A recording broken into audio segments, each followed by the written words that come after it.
Welcome everyone to this week's episode of the VietAssist 5 and 5 mini podcast, where we ask our visiting guest 5 questions in roughly 5 minutes.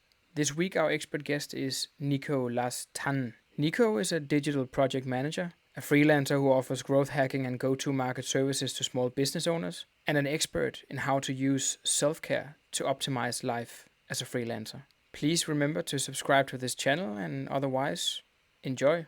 Based on your own experience, what is the best strategy for attracting and retaining clients as a freelancer? You deal with human relationships, right? So, and also projects can change, expectations can change.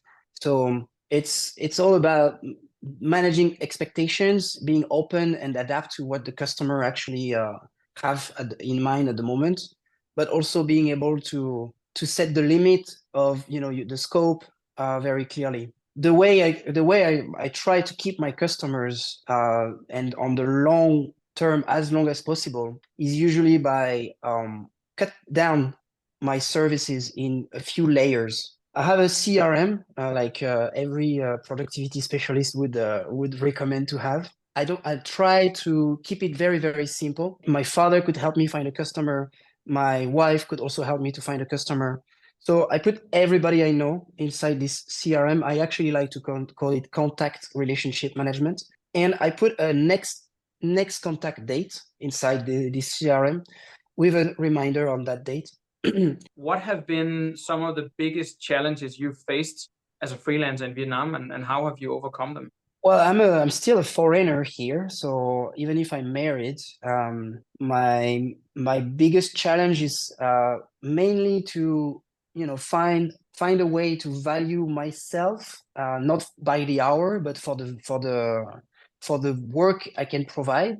Because usually when people think, okay, I'm going to hire a freelancer, then how much is your hourly rate?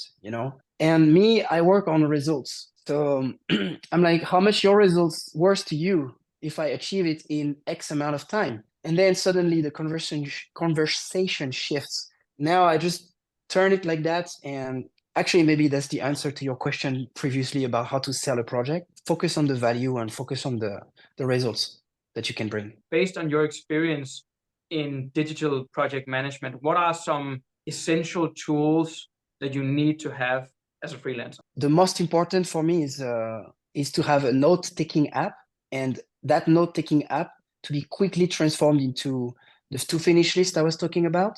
So don't keep it in the note, like when it's hidden inside a place. Make sure that the note is extracted to your to-finish list. That's very important. And that to-finish list has a date, and that date is scheduled somewhere in your agenda. If you have these three things connected together, then you can be very productive. Based on your wide experience with other career paths before becoming a freelancer, do you have a piece of advice for anybody out there right now who's finding themselves in a career path, feeling stuck, unsure whether to become freelancers themselves? The thing is, usually when you want to change, you don't. That's an advice from my father. Actually, he said when I was not happy at my job previously, he said that's because you don't want to quit it bad enough. And we are usually in this situation where we are not tolerating something, but it's not up to a point where it's intolerable and we want to quit.